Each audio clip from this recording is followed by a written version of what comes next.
So if you're new to road cycling, or if you just haven't picked up a road bike in a while, you'll be impressed when you do.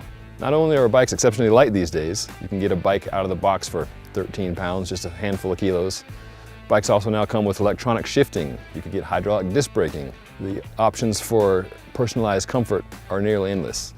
There's a lot of nichification, as we call it, of different types of road bikes, these different offshoots of types of bikes.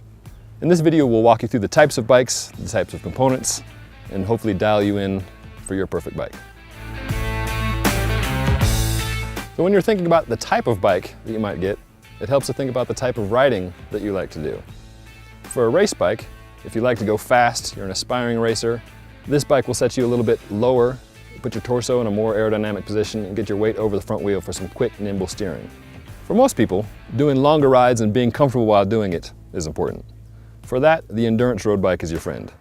These bikes are still plenty quick, but they put you in a slightly more upright position. It's a little bit easier on your neck and shoulders, and the handling feels a little bit more stable. Now when it comes to price, both the race bike and the endurance bike come in good, better, best. You can get entry level, you can get mid-range, and you can spend more money on a bicycle than you can on a car. The level of component package also determines the price. There are three main component makers: Campagnolo, Shimano, and SRAM. On the lower end, you're most likely to see something from Shimano, such as Tiagra or Sora. Then you move up in the mid-range to something like a SRAM Rival or a Shimano Ultegra. And at the very top end, you have things like Campagnolo Super Record EPS, which is electronic shifting, or other electronic options from SRAM, such as ETAP, and Shimano's version, which is Di2. The final two things that determine price are your wheels and then your touch points, the seat post, saddle, handlebars.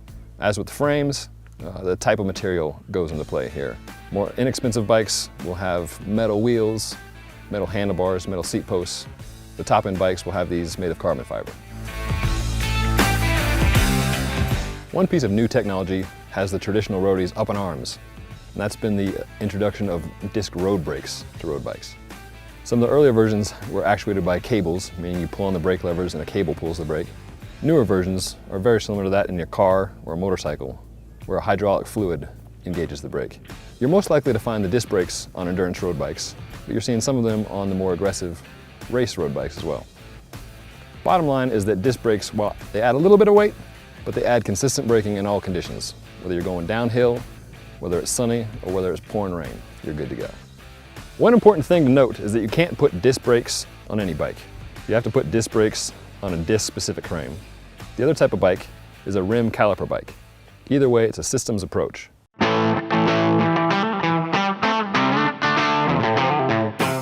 So the type of bike will determine in some ways the type of wheels that come with it, whether it's a disc bike or a rim brake bike. From there are several different levels. The materials determine price and weight. Cheaper bikes will come with alloy, more expensive bikes will come with carbon.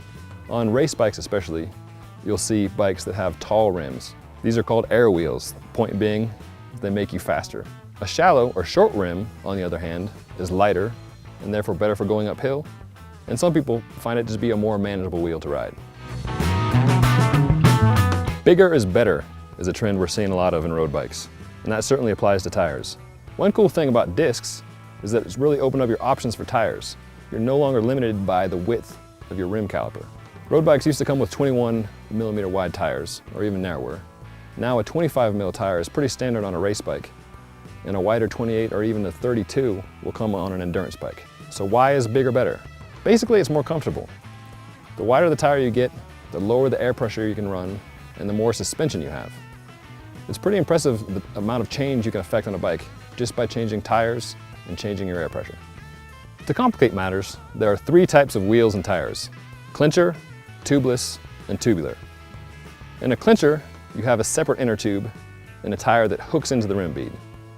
This is what you'll find on virtually all bikes from a shop when you're buying online. They're easy to use, and they're the easiest to deal with when you get a puncture on the road. Tubeless, as the name implies, has no tube.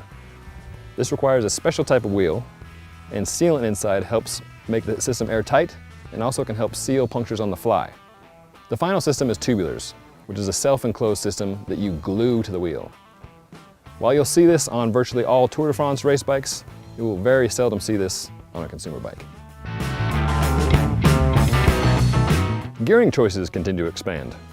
Traditionally, we just had a 53-39 up front. That refers to the number of teeth on the chain rings. Then we moved to compact, a much smaller and much more climb-friendly setup with 50-34. And now we have my favorite, the mid-compact, which is a 52-36. This offers a low enough gear to get up hills easily, but you can still push a bigger gear going downhill. These are paired at the rear to a cassette. Traditionally it was an 1123 or maybe an 1125, but now we're seeing 1128s. The larger the cassette, the more range you have, the lower the gear and the better for going up mountains. Some bikes even come with a 32, which can make a molehill out of any mountain. Going the other direction, we're also seeing the introduction of 1x drivetrains on road bikes. The 1x refers to the number of chain rings up front. So instead of 2x11, you've got 1x11. These systems simplify the bike, both aesthetically and mechanically, but they also limit your gear range.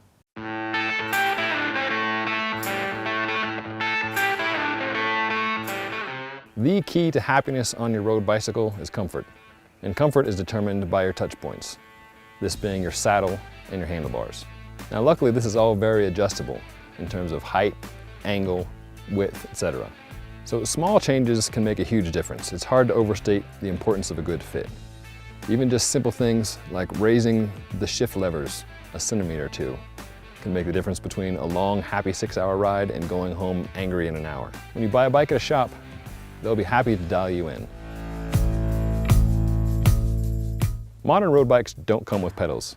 If you get into cycling, you're going to want some clipless pedals, which will require a dedicated cycling shoe and a cleat that bolts to the bottom of the shoe. They're called clipless, curiously, because they don't have toe clips, the old style strap that you'd wrench down to keep your foot in place. You do, however, clip into clipless pedals. So there are two main benefits to using a clipless pedal. One is more efficient. You've got better power transfer with a stiff sole that's clipped directly into the bicycle. And the second is control. In addition to using your hands and your hips, you can control the bike very well when you're attached to it with your feet. So while shopping for your new road bike, it's worth taking the time to do your homework about which choices best suit your type of riding.